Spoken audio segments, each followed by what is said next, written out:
Vamos aí, pessoal. Travou a última, a outra transmissão. Acho que já até tá como ao vivo lá ainda. Mas vamos lá, só pra gente terminar. Coraçãozinho na tela aí, galera. Vamos lá, né? Deixa eu só. Então vamos lá. Nem vou ocultar o bate-papo aqui. O que eu tava falando? Da mudança de entendimento do STF aí em relação à incidência do IPI na importação de veículo próprio, né? De veículo para uso próprio. Exatamente. Então, qual foi a fundamentação utilizada pelo STF? A principal foi o princípio da igualdade. Porque se eu considero que não incide o IPI na importação de um veículo para uso próprio, eu estou tratando de forma diferente em termos de carga tributária, né? Estou tratando de forma diferente aí, em termos de carga tributária uma importação em relação a uma aquisição interna. Então, em termos de carga tributária, é muito mais favorecido a importar um veículo do exterior do que adquirir um veículo no mercado interno. Então, estaria dando um tratamento tributário mais favorecido para a importação de veículo em relação às aquisições internas. Então esse foi o principal argumento. E outro argumento utilizado foi para rebater a questão da não cumulatividade. Porque qual era o principal argumento dos contribuintes? Um dos principais argumentos dos contribuintes para fundamentar a não incidência do IPI na aquisição de veículo para uso próprio. Aí na importação aí de veículo para uso próprio. É a questão que, se eu considero que incide o IPI, eu estarei ferindo o princípio da não cumulatividade. Por quê? Porque se vai incidir o IPI, esse importador não contribuinte ele não vai ter condições de utilizar esse IPI pago para abater, não vai ter condições de utilizar esse IPI pago para fins de crédito, para abater o IPI nas próximas operações. E aí o STF foi na veia para rebater esse argumento. É muito interessante o argumento utilizado pelo ministro Barroso, falando o seguinte: por que eu preciso ter que respeitar a não cumulatividade nesse caso? A não cumulatividade só me interessa quando eu tenho uma sequência de operações aí na cadeia produtiva. E aí eu tenho que aplicar o princípio da não cumulatividade para evitar a incidência do imposto em cascata. Mas no caso de uma importação de um veículo para uso próprio, e eu considero que há incidência do IPI, eu não vou estar ferindo a não cumulatividade. Por quê? Porque esse importador que não é contribuinte habitual do IPI, ele não vai pegar o seu carro e vai vender posteriormente como uma atividade principal dele. Então, a incidência do IPI naquele caso vai ser uma única incidência. Então eu não vou estar ferindo a não cumulatividade porque eu não vou ter operações subsequentes. Então a incidência vai ser única naquele caso, na importação do veículo para uso próprio. Então, eu ao concluir que vai incidir o IPI, eu não vou estar ferindo a não cumulatividade, porque não vão existir operações subsequentes em que esse contribuinte não vai poder abater esse valor do IPI pago nas operações subsequentes, porque não vão existir essas operações subsequentes. E o princípio da não cumulatividade só tem sentido se há essas operações subsequentes. Então o STF rebateu esse argumento de que, se eu considero que o IPI incide na importação de veículo para uso próprio, eu estaria ferindo o princípio da não cumulatividade. O STF não está ferindo. Por quê? Porque a incidência do IPI é única. E a não cumulatividade só tem sentido quando eu estou falando de operações subsequentes, operações múltiplas, operações em cascata. Ok? Então é isso daí, pessoal. Alguma dúvida em relação às decisões que a gente analisou aí nessa transmissão? O entendimento anterior é que não incidia na importação para consumo final. O entendimento era, se o importador não fosse contribuinte habitual do IPI, que ele não fosse revender essa mercadoria, não fosse existir nenhuma operação subsequente, não iria incidir o IPI. A questão aqui é que o julgamento do STF foi específico para veículo de uso próprio. Caí, perdi o entendimento do STF quanto ao PE. Depois você assiste na retransmissão, tá? Você assiste na retransmissão, fica liberado aí por 24 horas. Aí você assiste. Nessa transmissão eu falo da fundamentação, ok? Eu falei da fundamentação em relação ao princípio da igualdade, em relação a não ferir o princípio da não cumulatividade. Exatamente, né? Agora vai ter uma carga tributária maior. E outra, quem acabou de efetivar a importação, o veículo estava a caminho e o registro da declaração de importação ainda não tivesse sido feito, que é o critério temporal para fim de pagamento do imposto de importação e o desembaraço aduaneiro para fim de pagamento do IPI e do ICMS, vão ter que pagar aí o IPI na importação, porque a Receita Federal vai cair matando, já vai começar a cobrar. E o STF não modulou os efeitos. O ministro Barroso falou, vamos modular os efeitos, principalmente por essa questão de as pessoas já terem firmado, já terem adquirido veículos no exterior, pensando no entendimento anterior. E esse veículo ainda não chegou no Brasil, não foi feito o desembaraço aduaneiro. E aí eles vão ser pegos de surpresa. O STF mudou o entendimento e agora eles pensavam que não iam pagar o IPI, que era o entendimento anterior do STF e do STJ, agora eles vão ter que pagar.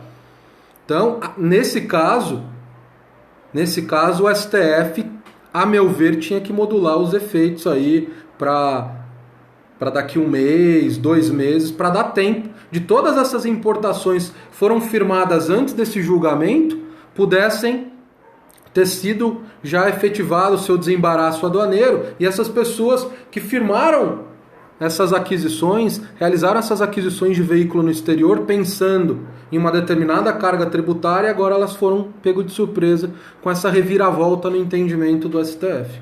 Mas não houve a modulação dos efeitos. A decisão do STF tem aplicabilidade imediata. Por hora, então, as empresas do Simples, enquanto vendedoras... Exatamente. É isso aí, César. A cláusula 9ª do convênio ICMS 93 falavam que as empresas do Simples, quando forem realizar uma operação interestadual para um consumidor final não contribuinte, teriam que pagar, como se fosse uma empresa normal, teriam que pagar o diferencial de alíquota. Essas empresas, só essas que estão no Simples Nacional, microempresa, empresa de pequeno porte, não terão que pagar esse diferencial de alíquota. Só terão que pagar lá o seu ICMS dentro do Simples Nacional. Mas o diferencial de alíquota teria que pagar para o destino e para a origem, tá? E para a origem, não só para o destino, porque esse diferencial de alíquota vai ser totalmente pago pela empresa remetente, né, pelo vendedor, totalmente para o estado de destino só a partir de 2019. Por enquanto há uma repartição. Uma parte vai para o estado de destino e outra parte para o estado de origem. Então, uma empresa do Simples Nacional, depois dessa decisão aí do Dias Toffoli de conceder a medida cautelar em uma decisão monocrática, essas empresas do Simples não precisam aí pagar o diferencial de alíquota. Elas só vão pagar o ICMS nessa operação que estão aí na sistemática do Simples Nacional. Mais alguma dúvida, pessoal? Mais alguma dúvida? Eu já falou no preço sobre o novo entendimento. Eu já falei, né? Assiste a outra transmissão, Rodrigo, que eu falei aí da quebra de sigilo bancário, né? Eu tenho uma outra transmissão, porque eu comecei essa porque caiu a anterior. Foi a primeira decisão, foi o primeiro assunto que eu falei na minha transmissão anterior. Ok? Né? É isso aí, os barbudos. É isso aí. Se a banca falar em quebra de sigilo pela Fazenda, estará certa ou será quebra de sigilo o quê? Sigilo bancário? Porque quebra de sigilo é o gênero, né? Se for quebra de sigilo bancário, a questão aí... A questão é o seguinte. Se vier, pode haver quebra de sigilo sem autorização judicial pela Fazenda, as bancas vão esperar aí a decisão definitiva, tá? Ainda não há uma decisão definitiva, só que só vai ter uma reviravolta, como comentei, se algum ministro mudar seu voto. Então a gente já meio que considera no fisco que já está ganho o negócio. Muito difícil vai ter ali um ministro que vai mudar de voto. Então a gente já lá no fisco, aqui de São Paulo, já está considerando que o negócio está ganho. Mas ainda não é uma decisão definitiva. Acredito que as bancas só vão começar a cobrar isso quando tiver uma decisão definitiva do STF. Acredito que nas próximas semanas já terão. Mas em relação à banca ser a técnica e falar que há uma quebra de sigilo bancário, vocês falam, é possível haver uma quebra de sigilo bancário pela Fazenda Pública, Então, mas as bancas, elas muitas das vezes elas são atécnicas. O correto é falar que não há quebra, porque esse é o entendimento do STF, que não há quebra de sigilo, há simplesmente uma transferência de informação e uma transferência de sigilo. Então não há uma quebra de sigilo, não estaria violando o direito de intimidade aí do contribuinte. Mas se vier uma assertiva, né? Se vier uma assertiva, uma alternativa falando, é possível, de acordo com o STF, é possível a quebra de sigilo bancário pelo um agente fazendário sem autorização judicial, depois dessa decisão aí do STF, é possível sim. É constitucional lá o artigo 6º da Lei Complementar 105 de 2001. O jeito mais correto é falar, de acordo com o STF, a Fazenda Pública, os agentes fazendários podem solicitar a transferência de informações financeiras para ser utilizadas em um processo administrativo em curso. Então essa seria a maneira mais correta, porque o entendimento do STF, quem for ler os votos, principalmente o voto do ministro Dias Toffoli, que por sinal está um voto muito bem elaborado, não é quebra de sigilo bancário. Não é quebra de sigilo. Esse foi o principal argumento utilizado pelo STF para considerar constitucional o artigo 6º da Lei Complementar 105. Mas se vier, porque muitos estão falando, agora a Fazenda Pública pode quebrar o sigilo bancário sem autorização, sem autorização judicial. Se vier numa discursiva, você não vai falar quebra de sigilo bancário. Na discursiva, você não vai falar em quebra de sigilo bancário. Você vai simplesmente falar em uma transferência de informações e vai falar que nesse caso não há quebra de sigilo bancário. Então eu não estou... Sim, a mídia noticiou, sim, exatamente. A mídia noticiou sim. E muitos artigos estão escritos como quebra de sigilo bancário.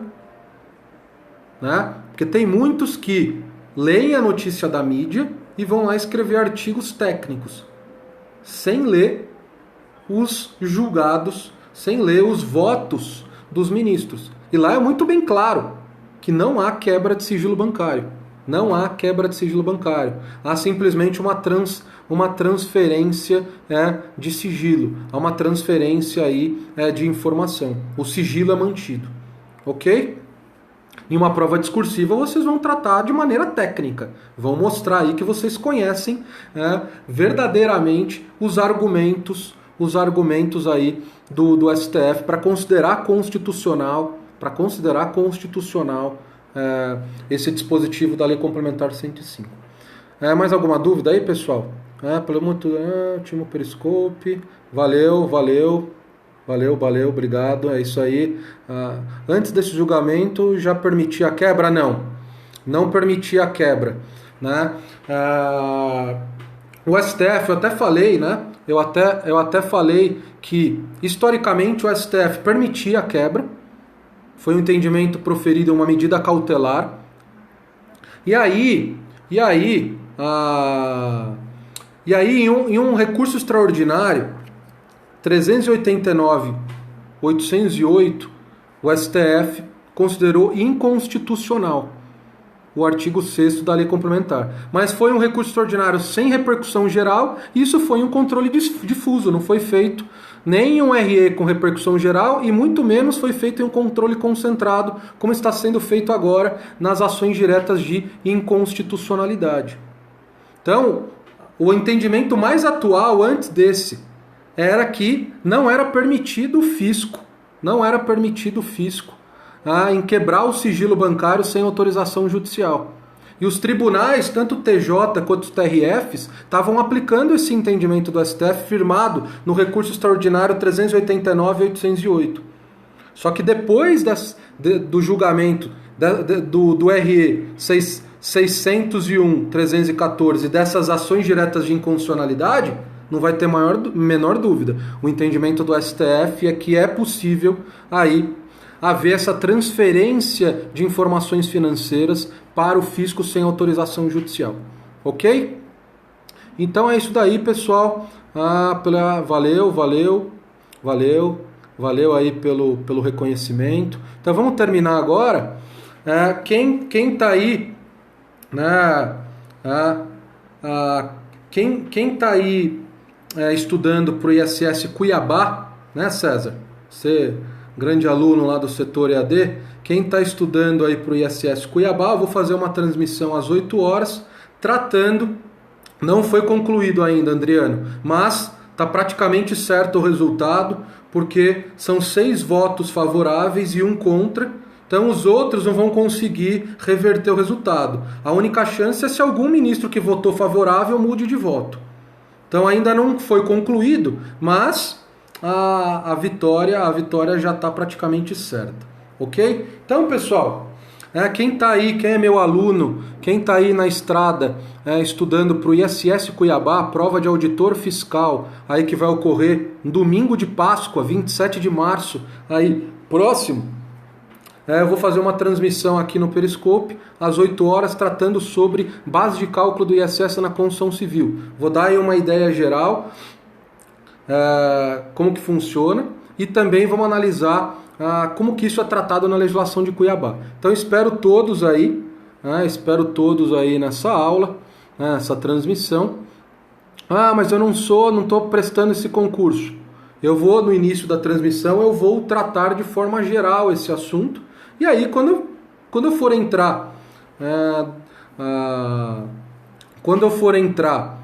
entrar especificamente no assunto do ISS Cuiabá, relativo a esse assunto específico na legislação aí de Cuiabá, eu falo para vocês, aí quem quiser sair da transmissão pode sair. Mas é uma transmissão que eu vou tratar de um assunto aí de forma geral, e depois eu entro especificamente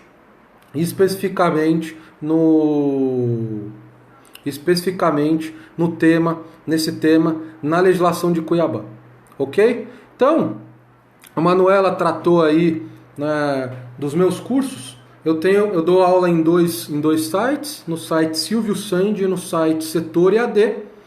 Rita, eu vou fazer 8 horas. 8 horas, agora eu não preciso falar 8 horas, horário de Brasília ou não, né? 8 horas, acabou o horário de verão, né? Então, pessoal, eu tenho meu curso aí, eu tenho alguns cursos de Direito Tributário no Setor EAD. Lá eu tenho cursos de exercícios focado na Banca FCC, cursos focados na Banca ESAF, cursos de exercício de Direito Tributário focados na Banca FGV. Tenho meus cursos lá de Legislação Tributária Municipal, aí para esse concurso do ISS Cuiabá. E eu também tenho meu curso de Legislação Tributária aí para o ISS Cuiabá no site Silvio Sandi. É o mesmo curso, aí você que decide em qual que você vai adquirir. E aí eu tenho os meus cursos de Direito Tributário lá no Setor EAD. Tenho meu curso de Teoria lá no Silvio Sandi. É um curso completo de teoria que eu tenho no Silvio Sandi. No Setor EAD eu tenho meus cursos de exercícios. aí das 3 principais bancas fazem concurso para a área fiscal, FCC, ESAF e FGV. Eu tenho um curso para cada banca, que eu faço só questões da banca, né? Só questões da banca. E aí eu também tenho um curso de impostos municipais aplicáveis a todos os municípios. Quem não está estudando para um determinado certame municipal e quer ter uma base aí dos impostos municipais, ISS, IPTU e ITBI, eu recomendo adquirir esse meu curso de impostos municipais aplicáveis a todos os municípios. É um curso de teoria e exercício, tem aí uma carga horária bem interessante que dá uma base, né? Então, Adriano, grande Márcio, Márcio Albuquerque, pessoal, sigam ele, é professor de Direito Administrativo, do setor EAD, excelente professora de Direito Administrativo. Então, Érica, o meu de jurisprudência, eu vou voltar aí, acabando de gravar, vou voltar aí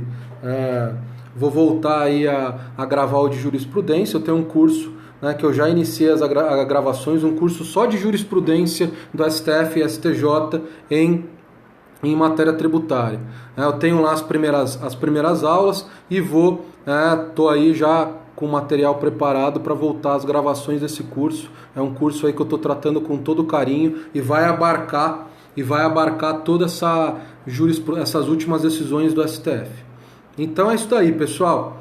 Espero vocês aí 8 horas da noite. Para quem for aí um candidato, concurseiro guerreiro aí na batalha para o ISS Cuiabá.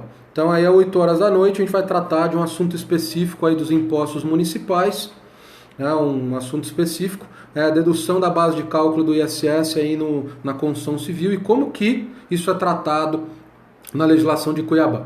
Beleza?